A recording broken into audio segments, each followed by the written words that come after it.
Hello friends, subscribe करें हमारे channel को और बेल आइकन को भी दबाएं ताकि सारी लेटेस्ट अपडेट और वीडियो आप तक पहुंचे सबसे पहले।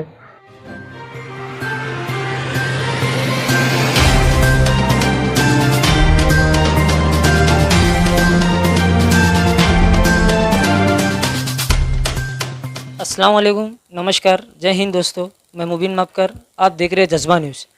जज्बा न्यूज़ में आप सभी का स्वागत है। दोस्तों, आज हमारे साथ में है आइडियल फाउंडेशन के जनरल सेक्रेटरी दाऊद चोगले।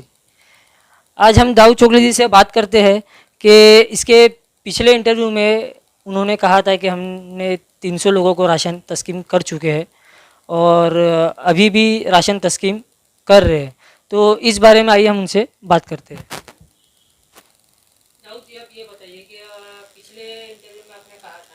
पिछले इंटरव्यू में आपने कहा था कि आपने 300 लोगों को राशन तस्कीम कर चुके हैं। तो अभी भी मुमरा के अंदर कई इलाके ऐसे हैं, कई घर ऐसे हैं जिनके घरों में अभी तक के राशन नहीं पहुंचा है, उसके बारे में क्या कहेंगे? असल क्या है कि देखिए, हम लोग ने लास्ट टाइम 300 का जो मैंने फिगर बताया था, लेकिन उसके बाद भी रोज़ाना हमारे ऑफिस में लोग आते ही जाते हैं। हम उनको जो है बनिया की तरफ से चिट्ठियाँ बना के राशन तकसीम करते ही हैं। और अभी भी तकरीबन हम लोग ने अभी 2 दिन पहले ही वो 300 छोड़ के और जो देते लोगों को वो छोड़ के भी जो है हम लोगों ने तकरीबन 100-150 लोगों को अभी तकसीम किया है। अब पूरे मुमरा को तो हम लोग राशन बांट नहीं सकते, फिर भी अल्हम्दुलिल्लाह मुमरा के अंदर तकरीबन 17 से 20 NGOs काम कर रही है। लेकिन वो NGOs भी सब मिला के भी अगर बांटे ना तो पूरे मुमरा के 10 लाख लोगों को जो लोग कवर नहीं कर सकते।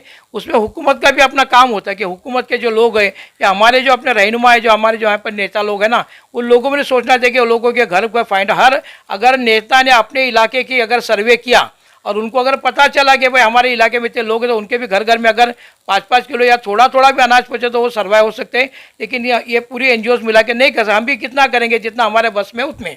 तो हम लोग ने अभी तक तकरीबन समझो 300 तो मैंने लास्ट टाइम कहा था, उसके बाद भी तकरीबन हम लोग तकसीम करते रहे। अभी फ़िलहाल 2 दिन में हमने 100-150 लोगों को अभी दिया है और 100-150 देने का भी इरादा रखते हैं अभी, समझे कि नहीं। और अभी फिर ईद वगैरह भी आ रही, तो उसके हिसाब से मैं सबसे गुजारिश करूँगा कि जो NGOs काम कर भी, हमने भी जो अनाज बांटा ना वो हमारा अपना नहीं, हम लोगों को कैसे हमारे डोनर्स ने मदद की, कुछ NGOs ने भी हमको मदद की। तो जो बाहर की कुछ NGOs है उन्होंने भी हमको जो राशन किट ला के दिए, उन्होंने कहा कि तुम जब इतना अच्छा काम करते हो हम तुमको किट्स देते हैं, तुम उन किट्स को तकसीम करो। तो हम लोगों ने उनसे किट्स लेके भी लोगों को यहाँ पर तकसीम किया है। और अगर और भी कहीं से अनाज जाएगा या हमारे पास भी उतनी रकम आएगी तो हम लोगों ने इरादा है कि आएंगी तो हम लोगों को अंदर अनाज तकसीम करेंगे। लेकिन मैं तमाम NGOs से गुजारिश करता हूँ और तमाम मुमरा के लोगों से भी गुजारिश करता हूँ कि ये तुमको जो अल्लाह ने दिया है, तो हर आदमी अगर अपने पड़ोस का भी ख्याल रखेगा ना तो मेरे ख्याल से मुमरा में कोई कभी भूखा नहीं मर सकता है। तो इतनी हम लोग तो आज मेहनत कर रहे हैं। एक मेरा सवाल आपसे ये है कि मुमरा के अंदर तकरीबन मेरे अंदाजे से 20 से 30 NGOs रहेगी जो मुमरा में काम कर रही है, ठीक है। मुमरा के अंदर 20 से 30 NGOs रहने के बाद में भी पूरे मुमरा के अंदर आधे से कम जगहों पे राशन जा रहा है, इसकी वजह क्या है? देखो, NGO जो काम करती है वो क्या करती है, एक एक इलाके को अपने इसमें ले लेती है। और वो इलाका भी इतने बड़े लोग ना कि 10.5 लाख की आबादी में 20 से 25 NGO का काम करना भी नाकाफ़ी है, काफ़ी नहीं है, नाकाफ़ी है। तो जो आधे से ज़्यादा 5 लाख को भी अगर कवर करने जाएंगे ना तो तकरीबन तो ये 25 NGO 5 लाख की आबादी को भी कवर नहीं कर सकती। इसलिए अभी भी कुछ इलाके ऐसे छूटे हुए हैं कि जहाँ पर लोग नहीं पहुँचते। जैसे अभी ऊपर के अपना बाईपास का इलाका पूरा ले लो, आप सोच के भी अगर किधर कितना चल के भी कोशिश करेंगे ना तो आमने सामने के लोग दिखेंगे, अंदर के लोग आपके रह जाएंगे। लेकिन उसके लिए कैसा कि जब हर इलाके में अगर इलेक्शन होता है, सब होता है ना, तो अपने नेताओं को भी समझना कि आज हमदर्दी सबको चाहिए। और लोग अभी भी भूखे प्यासे बहुत हैं। हम रास्तों पे देखते हैं लोग बेचते, कहीं जाते हैं तो औरतों का झुंड है। क्यों? बोले यहाँ राशन बंटने वाला तो इतना औरतों का झुंड बन जाता है। लेकिन जो बांटने वाला NGOs देगा उसके पास अगर 100 किट आई और वो अगर 500 औरतें जमाई तो वो बेचारा क्या करेगा? नहीं कर सकता ना। तो 100 को देखिए वो ख़त्म कर देगा। लेकिन बाकी लोग जो जाते हैं मायूस होकर ना, वो देखने के लिए भी हमको बुरा लगता है, समझे कि नहीं। तो इसके लिए कि अगर पूरे मुमरा इलाके को कवर करना है तो इससे और कई NGOs ने सामने आना पड़ेगा और काम करना पड़ेगा। लेकिन हालात ऐसे चल रहे हैं कि अभी पिछले 2.5 महीने तकरीबन हो चुका है मेरे के साथ लॉकडाउन को, और 25 मार्च से शुरू हो गया, 20 मार्च से। तो आज ये अपनी अप्रैल मई चल रहा है ना, तो अभी लोगों के पास भी इतनी वुसअत नहीं रही कि हर एक की मदद करे। क्यों? गवर्नमेंट से किसी का काम नहीं है, गवर्नमेंट के पैसे लोगों की तनख्वाही नहीं आ रही। तो आज तो हमने देखा कि अभी हमको कई ऐसे लोगों के फ़ोन आए जो अच्छे खाते पीते घरानों के तेल, बोलते भाई हमको शर्म आती है बोलने के लिए, लेकिन आज हमारी भी हालत ऐसी कि हमको घर में खाने के लिए नहीं। तो अगर आप हमको भी अगर खाना पहुँचा तो हम लोग ऐसे लोगों को भी फाइंड करते, लिस्ट आउट करते हम लोग, और कुछ हमारे वॉलंटियर जाके लोगों के घरों पर खाना पहुँचा रहे हैं या फिर हम फ़ोन करके उनको बुलाते हैं और फ़ोन करके बुला के उनको दे देते हैं। तो ये हमारी तंजीम चली। लेकिन आपका जो कहना है कि अभी भी आधे लोग बचे, उसकी वजह वही है, अपना इतना बड़ा इलाका 10-10.5 लाख की आबादी, तो 20 से 25 एनजीओ कितने लोगों को कवर करेगी तो मुश्किल से 1 से 1.5 लाख 2 लाख लोगों को कवर करेगी, तो बाकी लोग तो भूखे रहने वाले ना। तो उसका ख्याल तो हुकूमत ने भी करना है। हुकूमत क्या कर रही, आज हुकूमत के ज़िम्मे है, लेकिन आज हुकूमत कुछ भी नहीं कर रही। आप देखो अगर के बाहर से लोग जा रहे आ रहे, हुकूमत के बारे में खाली लॉकडाउन चल रहा है, लेकिन ये राशन का इंतज़ाम कुछ नहीं। राशन की दुकानों पे राशन दिया जा रहा है, वो भी लोगों को सही नहीं मिल रहा है। अब वो बेचारे आवाम जो है अगर किसी से शिकायत करने जाती है तो उनकी शिकायत सुनने वाला भी कोई, तो अब वो शिकायत करे तो किससे करे। तो इसलिए मैं हुकूमत से गुजारिश करूँगा, आपका हुकूमत की जो है, हालांकि हमारे महाराष्ट्र की हुकूमत जो है ना, अपना उद्धव ठाकरे जी बहुत अच्छा काम करें, लेकिन उनके पास जहाँ तक मालूमात पहुँची इस हिसाब से काम करें, तो मैं कहूँगा कि भाई उद्धव ठाकरे जी से मेरी गुजारिश रहेगी कि वो हर इलाके के लोगों को, वहाँ के नेताओं को कहे कि भाई वो सर्वे करें और वहाँ पर लोगों तक राशन पहुँचाने की कोशिश करें। लेकिन अल्हम्दुलिल्लाह महाराष्ट्र पूरे हिंदुस्तान में जो है इस मामले में सबसे अच्छा जा रहा है। एक सवाल मैं आपसे यह पूछना चाहूँगा दाऊद जी कि मुमरा के अंदर कम से कम 24 नगर सेवक है, ठीक है। 24 नगर सेवक रहने के बावजूद भी जो एनजीओस काम कर रही है, ठीक है, उसके अलावा क्या ये 24 नगर सेवक जो मुमरा के अंदर है, क्या उनका फ़र्ज़ नहीं है कि अपने अपने इलाकों के अंदर राशन उनके घर में नहीं है, कौन से लोग तकलीफ़ में, उनका काम देखना, इसके बारे में आप क्या कहें?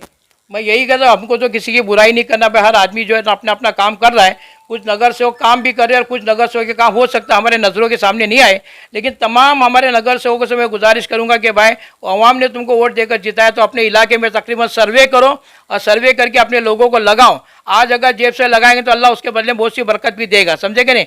ऐसा नहीं कि नगर सेवकों ने काम नहीं, कुछ नगर सेवकों ने काम किया जो दिखाई दे रहा है, और कुछ नगर सेवक काम कर रहे हैं कि नहीं कर रहे हमें मालूम नहीं, इसलिए हमारे नज़रों के सामने नहीं है। लेकिन हर नगर सेवक का फ़र्ज़ है कि वो अपने अपने इलाके के, अगर हर नगर सेवक ने अपना इलाका बांट लिया ना तो उनके ज़िम्मे एक महदूद इलाका आता है, समझेंगे। लेकिन फिर भी वो महदूद इलाके भी नहीं तो भी उनके ज़िम्मे एक के ज़िम्मे जो है ना समझो 50-60 हज़ार घर भी आ सकते हैं ना। तो उसमें जो भी वो लोग चुन सकते हैं वो चुन कर क्या करें, उनकी मदद करने की कोशिश करें और कहीं से हुकूमत से भी मदद दिलाने की कोशिश करेंगे तो अल्लाह उनका अजर उनको भी देगा, हमारे नगर सेवक लोगों को इंशाअल्लाह। एक आखिरी सवाल कि मुमरा की आवाम से, सारे जहाँ की आवाम से आप कुछ अपील करना चाहोगे? मैं ख़ास तौर से मुमरा के मुसलमानों से नहीं, हिंदुस्तान के मुसलमान से अपील करता हूँ कि रमज़ान का मुबारक महीना अल्लाह ने दिया है और ये भी आखिरी अशरा जो ना आखिरी अशरा होता है कि जहन्नम से खलासी, मतलब जहन्नम से अपने आप को छुटकारा पाने के लिए, अल्लाह से रुजू होने के लिए। तो मैं तमाम लोगों से गुजारिश करता हूँ कि ईद है ना, ईद को हमने मनाना है, लेकिन ईद कैसे ही मनाना, क्योंकि ईद जो है ना रमज़ान के बाद 30 रोज़े के बाद अल्लाह ने एक दिन ईद का जो खुशियों का दिया है, हमको चाहे कि हम ईद खुशियों की मनाएं, यानी खुशी करें उस दिन। लेकिन ये ईद के लिए जो हम लोग नए नए कपड़े करते हैं, असलाफ में पैसा लुटाते हैं, ये पैसा आप मत लुटाइए। इस साल अगर आप लोगों ने कपड़े नहीं खरीदेंगे अपने लिए और बच्चों के लिए तो अल्लाह उसके ऊपर भी आपको अजर देगा, क्योंकि ये जो आप अपने दिल पे पत्थर रखे, ये जो ईद को मनाएंगे, ईद मनाओ, 30वें रोज़े के बाद जो दूसरे ईद के दिन जो ना अच्छे से कुछ खाने पकाओ, पकवान खाओ और जो कपड़ा अल्लाह ने मुयस्सर दिया अपने को पिछले साल को, उसको पहन के खुशियाँ मनाओ। लेकिन मेहरबानी करके जो है नए जोड़े नए कपड़े खरीद कर जो रोज़ ईद मत मनाओ। इसके लिए वजह ये क्या है कि एक तो क्या कि अल्लाह की नाराज़गी, और फिर आपका पैसा जो है ना वो आगे चलकर आपके भी काम आएगा। जैसे कि ये लॉकडाउन जो है वो कितने दिन चलेगा उसका भरोसा नहीं है। अगर आपने आज पैसा ख़त्म किया तो क्या होगा, फिर कल आपको भी दूसरे के सामने हाथ फैलाना पड़ेगा। इसलिए अपने पैसे की बचत करो। अगर अल्लाह ने पैसा ज़्यादा दिया है तो आप हर घर वाला अगर अपने अड़ोस पड़ोस पे, अपने इलाके में, बस्ती में ध्यान देगा कि भाई मेरे रिश्ते के या मेरे जानने पहचान दोस्त अहबाब कौन लोग तकलीफ में, तो उनको भी उस पैसे का अगर अनाज खरीद के देंगे और उनकी ईद भी जो है अनाज के खाकर या घर में थोड़ा सा मीठा बनाकर उनकी ईद भी खुशी हो जाए। हिंदुस्तान का एक माहौल बनाए। अब जो बड़े बड़े पैसे वाले जो बिजनेसमैन लोग हैं ना, उन लोगों ने क्या किया कि अपना पैसा जो अटका कि उन्होंने कपड़े बिपड़े जो ईद के लिए, मुसलमान सबसे ज़्यादा दुनिया में शॉपिंग करता है, जितने कोई नहीं करता जितना मुसलमान करता है, तो अपना माल मार्केट में बेचने के लिए हो सकता है ये हुकूमत को राज़ी करके भी ये लोग जो कपड़े की इसकी दुकानें लगाएंगे, चप्पल जूतों की, तो वो अपना उल्लू सीधा करने के लिए मुसलमानों को पागल बनाएंगे। और अगर वो अपना उल्लू सीधा करने के मुसलमान पागल बन गए और शॉपिंग के लिए बाजार चले गए तो फिर वही होगा कि इसके पहले जो मुसलमानों पे इल्ज़ाम लगाए कि मुसलमानों की वजह से कोरोना दुनिया मतलब हिंदुस्तान में फैल रहा है, तो बोले देखो मुसलमान अपनी ईद की शॉपिंग के लिए बाहर इसलिए बुले पर भी मुंबई में सारे शहरों में कोरोना फैलना शुरू हुआ है। तो मैं तमाम हिंदुस्तान के मुसलमानों से मुमरा को घुसा के मुसलमान से मुअद्दबाना गुजारिश करता हूँ कि भाई खुशी ईद की मनाओ, लेकिन शॉपिंग करके मत मनाओ। उनकी झोली भर के तुम्हें कुछ नहीं मिलेगा। तुम्हारे उनके झोली भरने से पहले वो पैसे अपने लिए बचा के रखो, ताकि आगे आने वाले जो हालात आने उसका मुकाबला करने के लिए आप भी तैयार रहें और आपको अल्लाह ताला किसी के सामने हाथ फैलाने की नौबत न लाए।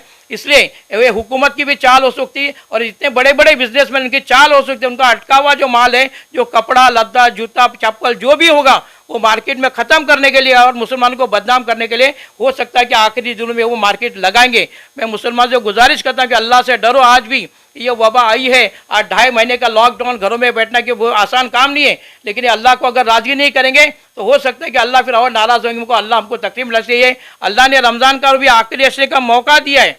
इस रमज़ान के बचे हुए दिनों में जो है मुसलमान क्या करे, अल्लाह से रोज़ रात को उठकर मांगे, अल्लाह से दुआ करे, अल्लाह इन सारी मुसीबतों को परेशानियों को तो निकाल देंगे। दुनिया के लोगों के और हम सबकी मुसीबतों को परेशानी दूर करने वाला सिर्फ अल्लाह है। मैं तुमको एक बात बताऊं कि अभी हमने कई ऐसी फ़ोटोज़ देखे कि यहाँ से लोग बेचारे यूपी चल के जा रहे, कोकन चल के जा रहे, बिहार चल के जा रहे, ट्रकों में बैठ के जा रहे।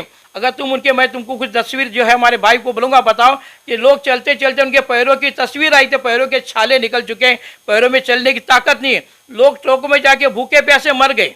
समझे कि वहाँ उनके इलाकों में जैसे बिहार में, यूपी के बॉर्डर में आके लोग परेशान होकर भूखे मर रहे हैं और लोग महाराष्ट्र की तारीफ करें। फिर भी मैं अपने मुसलमानों की बहुत तारीफ करता हूँ कि अल्लाह ने उनको रहम कर के दिलों में रहम डाला है। और ये मुसलमान कभी हालात आते हैं ना तो हिंदू मुस्लिम को नहीं देखता है, बल्कि सबकी मदद के लिए जाता है। आज भी जो लोग यूपी या बिहार सड़कों से चल के जा रहे तो हमने देखा है कि भिवंडी से रास्ते से लेके पूरा ऐसे नासिक के रास्ते शाहपुर तक जाकर हमारी निगाह देखा कि मुसलमान एनजीओ आप भी रास्ते पे खड़े लेके लोगों को ट्रकों में पानी दे रही है, बिस्किट दे रही है, खाना दे रही है, सब दे रही है।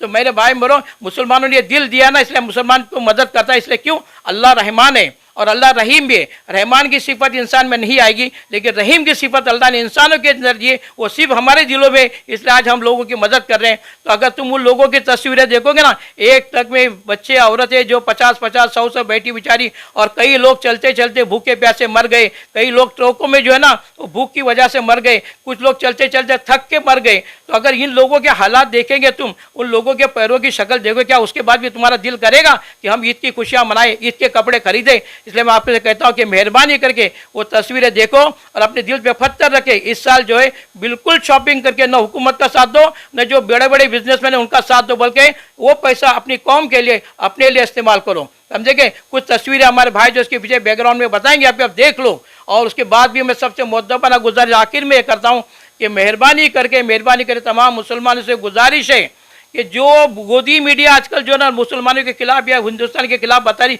और गवर्नमेंट की बातें कर रही है, समझे कि उनके चैनल तो आप बंद ही कर दो। और ये ईद के लिए, ईद की मैं कहता हूँ ईद की खुशियाँ मनाओ। अल्लाह ने खुशी का दिन दिया है 30 रोजे रखने के बाद, लेकिन सादगी में मनाओ। अपने घर में जो अल्लाह ने मुझे से वो पकाओ खिलाओ, और जो आपके पास जो पैसा रखा है वो आने वाले हालात को उससे मुकाबला करने रखो। और शॉपिंग बिल्कुल न करें। अगर आप शॉपिंग करेंगे तो आप अल्लाह को नाराज़ करेंगे, अल्लाह आपका साथ नहीं देगा, बल्कि अल्लाह आपको फिर अपने को जो है मुसीबत में, अजाब में डाला रखेगा कि ये वबा जो आई, ये अजाब जो है वो अल्लाह की तरफ से, और ये अजाब उसी हालत में, ये अजाब अल्लाह की तरफ से आए, लेकिन अजाब का फ़ायदा भी जो है वो बड़े बड़े मुल्क उठा रहे हैं।